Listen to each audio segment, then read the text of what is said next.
साक्री तालुक्यातील बोपखेल गावात चोरट्यांशी beer shoppe फोडून लाखो रुपयांचा मुद्देमाल केला लंपास. संपूर्ण घटना वापरलेले वाहन सीसीटीव्ही कॅमेऱ्यामध्ये कैद. सविस्तर वृत्त. साक्री तालुक्यातील बोपखेल गावात चोरट्यांनी बियर शॉपी फोडून 4,38,556 मुद्देमाल लंपास केल्याची घटना उघडकीस आली आहे. चोरट्यांनी मध्यरात्रीच्या सुमारास टॉमीच्या सहाय्याने शटर खोलून आत प्रवेश केला व लाखो रुपयांची बियरने भरलेले बॉक्स चोरट्यांनी पिकअप वाहनात भरून पोबारा केला असून सीसीटीव्ही फुटेजच्या आधारे चोरट्यांचा शोध पोलीस घेत आहेत.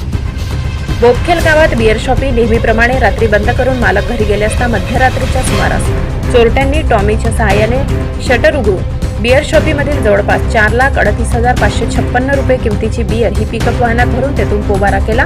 सकाळी बियर शॉपीचे मालक दुकान उघडण्यासाठी आले असता हा सर्व प्रकार निदर्शनास आला. त्यांनी या संदर्भात तात्काळ पिंपळनेर पोलिसांना घटनेची माहिती दिली असता श्वान पथक त्याचबरोबर फिंगरप्रिंट एक्सपर्ट इतर तपास यंत्रणांच्या माध्यमातून पोलिसांनी तात्काळ तपास सुरू केला असून चोरट्यांनी दुकानातील सीसीटीव्ही कॅमेरे व DVR देखील काढून नेले. परंतु परिसरातील इतर सीसीटीव्हीमध्ये सदर पिकअप वाहन पोलिसांना आढळून आले असून त्या आधारे पुढील तपास पिंपळनेर पोलीस करीत आहेत. बोपखेल ही आहे. माझ्या इथं चोरी झालेली आहे.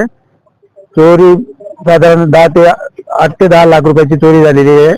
तरी पिंपळचे PI कापडणे साहेब, धुळ्याचे श्वान पथक, धुळ्याचे फिंगरप्रिंट हे येऊन गेले. त्यांनी सगळ्यांनी हे केलंय, तिथं बघितलंय आणि ते कोणती गाडी सीसीटीव्ही मध्ये पिकअप दिसते.